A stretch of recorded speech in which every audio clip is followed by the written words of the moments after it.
Судьба Леонида Филатова началась с удивительного, почти мистического совпадения, которое он сам впоследствии с иронией называл своим первым жизненным успехом.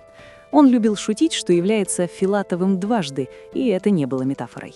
История его появления на свет завязалась в самый разгар Великой Отечественной войны, когда работницам одного из тыловых заводов предложили поддержать бойцов на фронте теплыми письмами.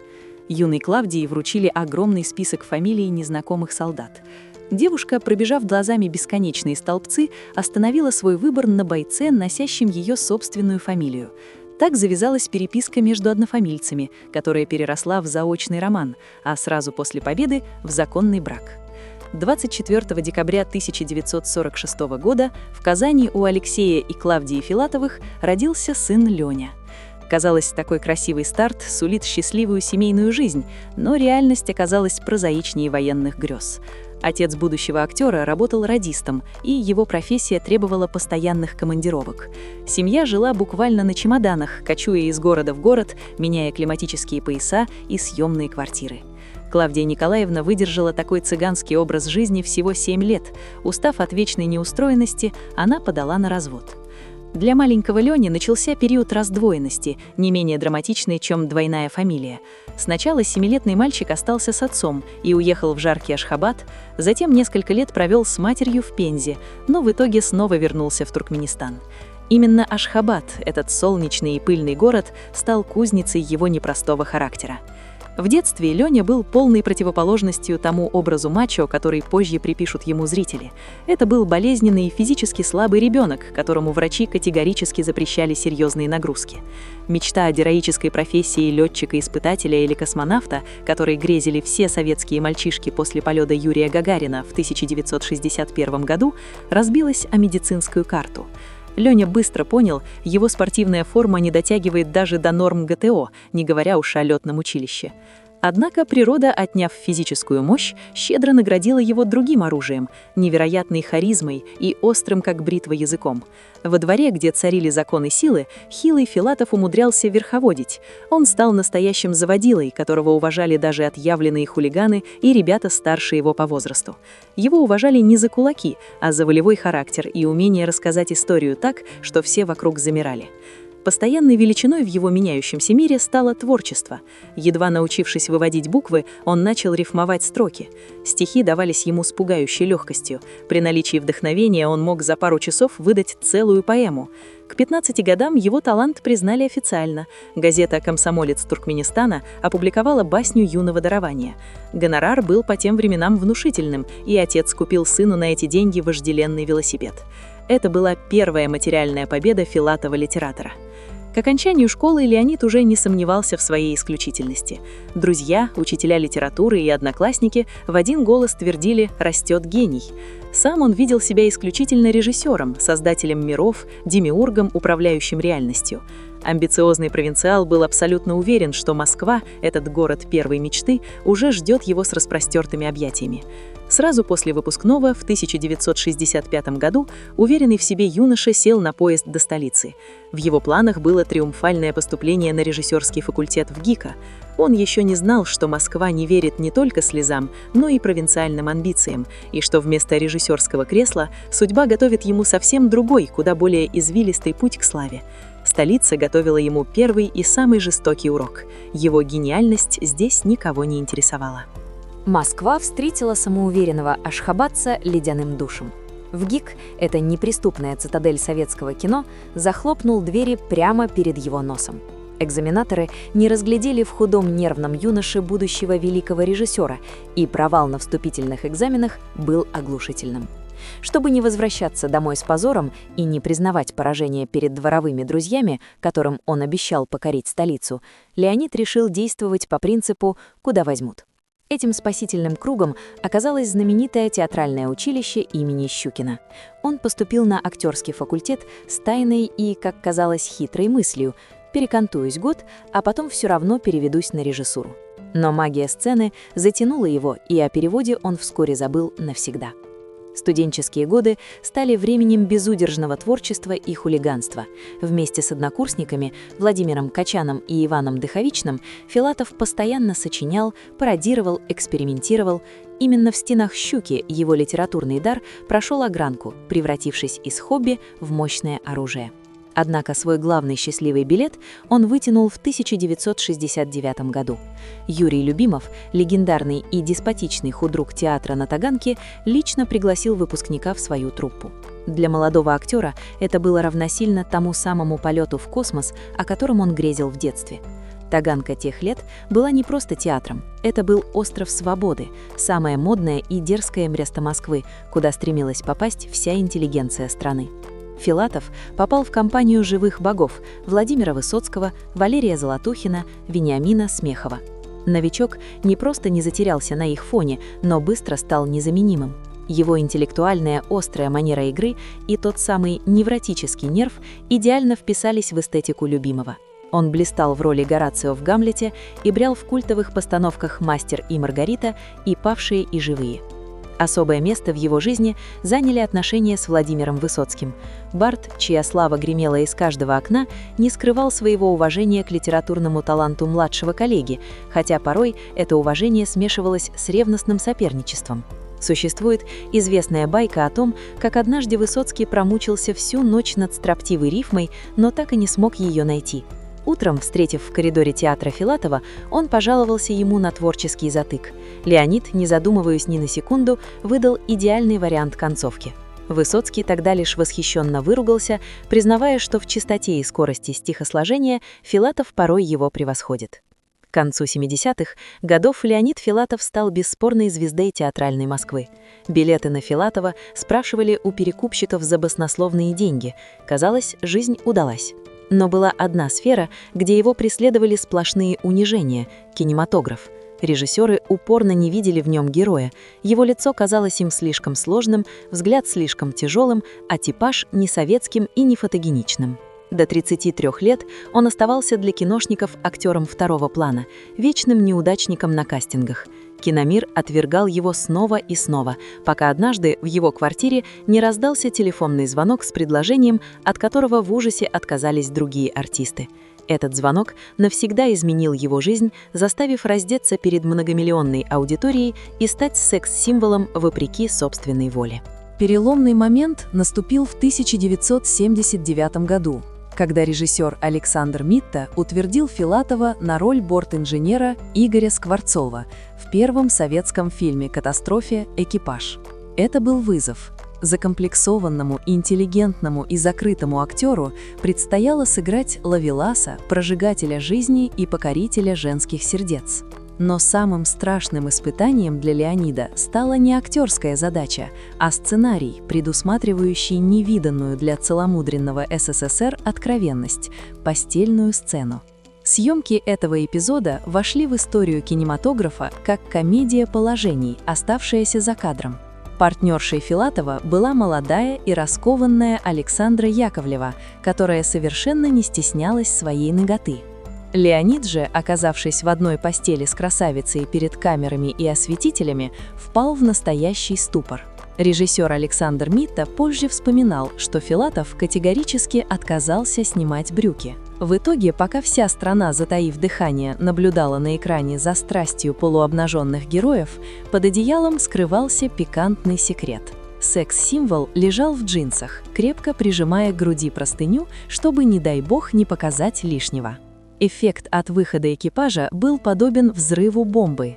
Наутро после премьеры 33-летний актер проснулся объектом вожделения миллионов советских женщин. Его фото вырезали из журналов, ему писали мешки писем с признаниями в любви, а у служебного входа Таганки дежурили толпы поклонниц. Ирония судьбы заключалась в том, что сам Филатов ненавидел амплуа героя-любовника.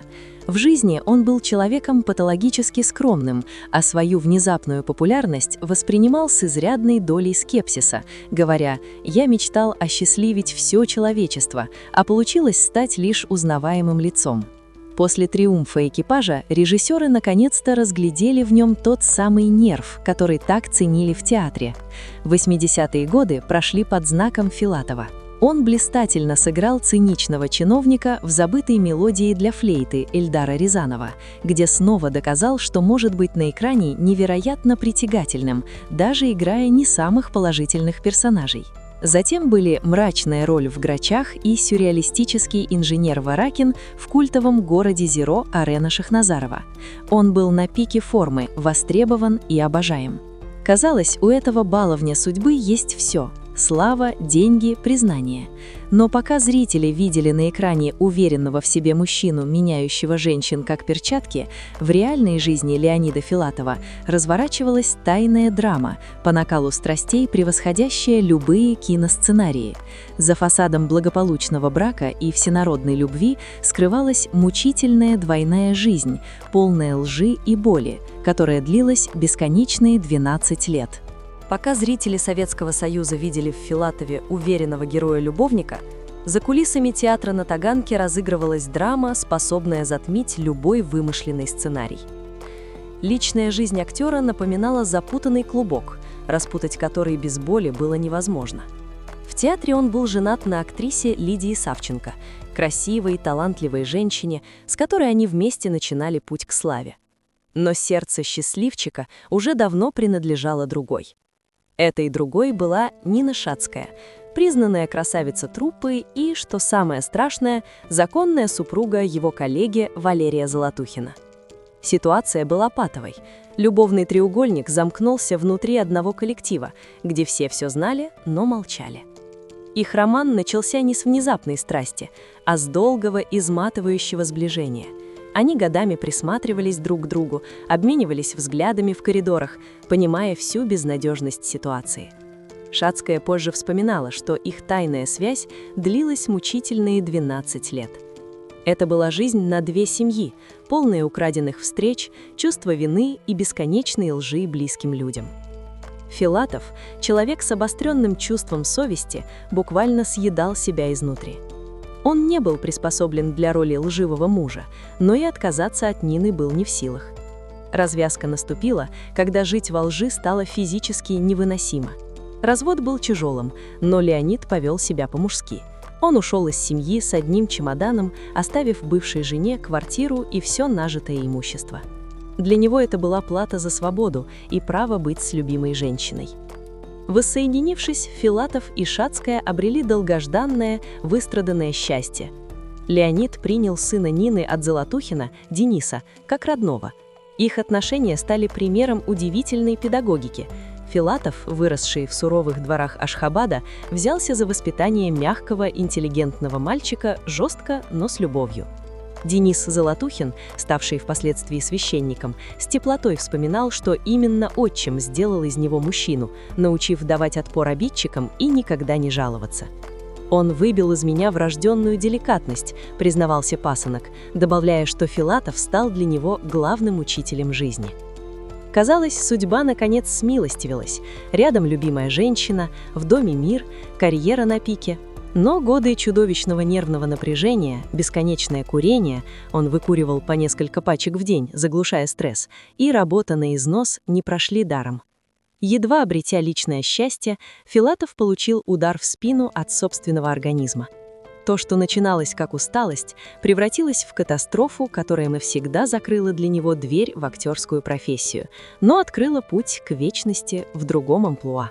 Когда здоровье стало подводить, а театральные интриги выматывали душу, у Филатова открылось второе дыхание, оказавшееся, пожалуй, мощнее первого. Если как актер он был зависим от режиссеров и сценариев, то как литератор он был абсолютно свободен. В 1985 году он явил миру свой главный литературный шедевр – сказку про Федота Стрельца «Удалого молодца». Это произведение мгновенно стало феноменом. Его переписывали от руки, передавали на кассетах, а цитаты вроде «Утром мажу бутерброд, сразу мысль, а как народ» ушли в народ, став частью культурного кода страны.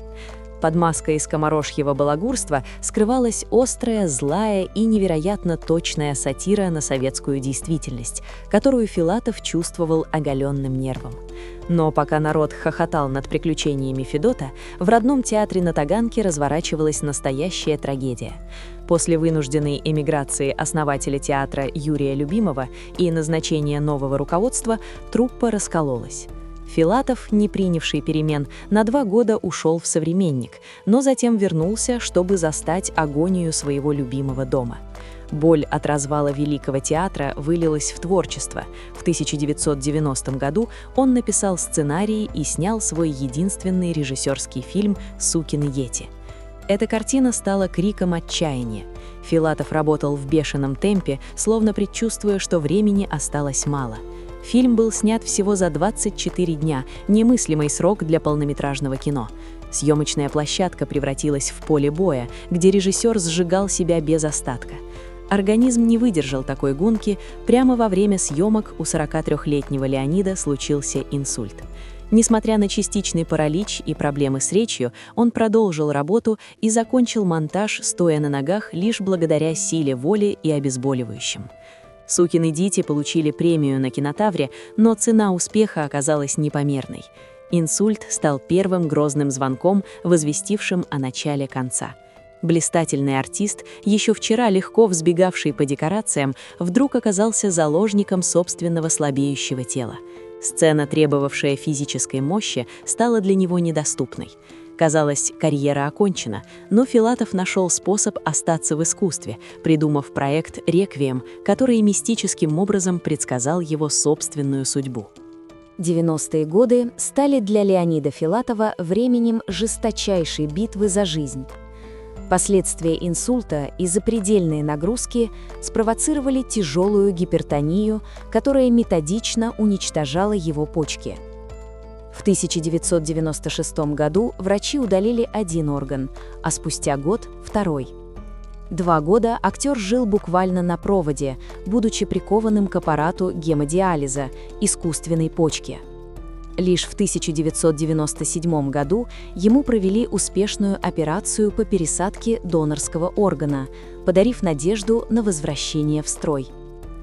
Именно в этот период, балансируя на грани жизни и смерти, Филатов нашел в себе силы для нового подвига. Не имея физической возможности выходить на сцену, он пришел на телевидение с авторской программой «Чтобы помнили».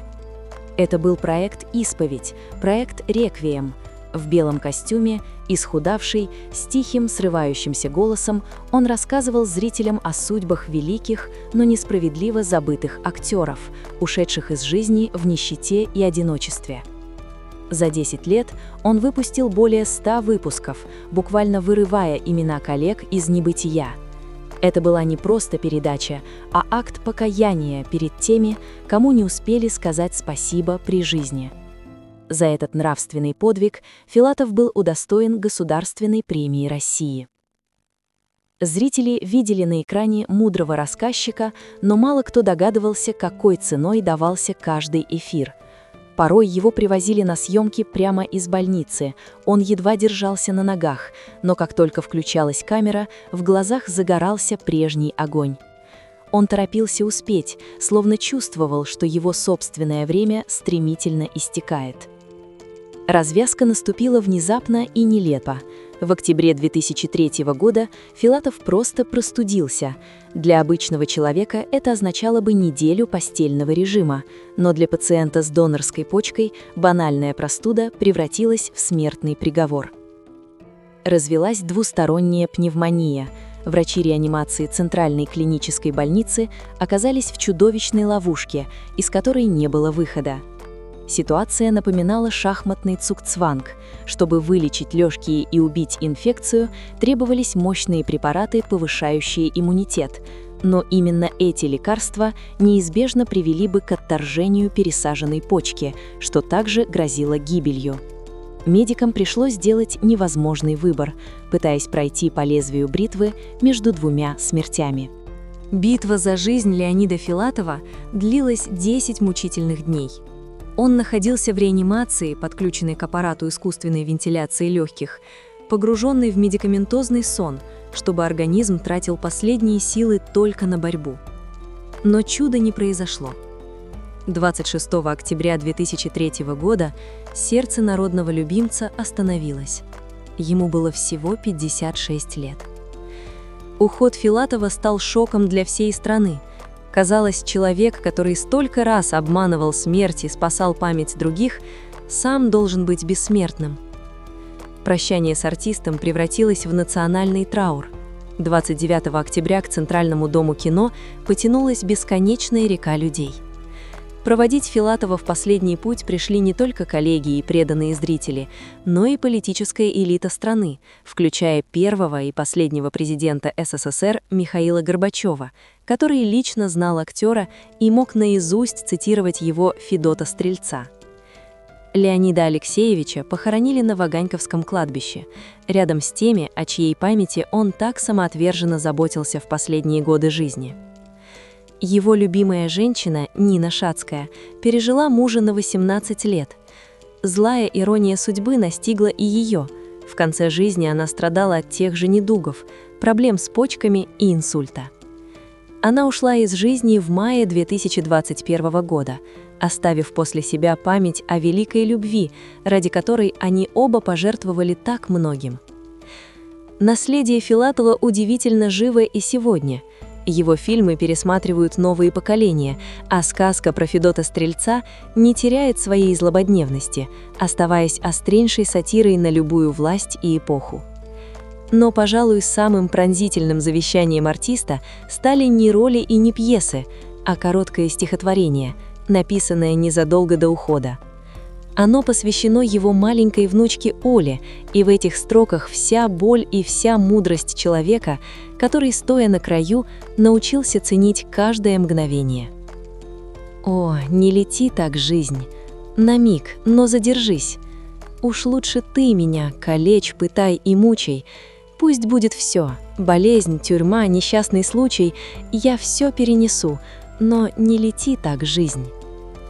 Леонид Филатов ушел рано, но успел прожить несколько жизней – застенчивого провинциала и секс-символа, бунтаря и мудреца, блистательного пересмешника и трагического летописца своей эпохи.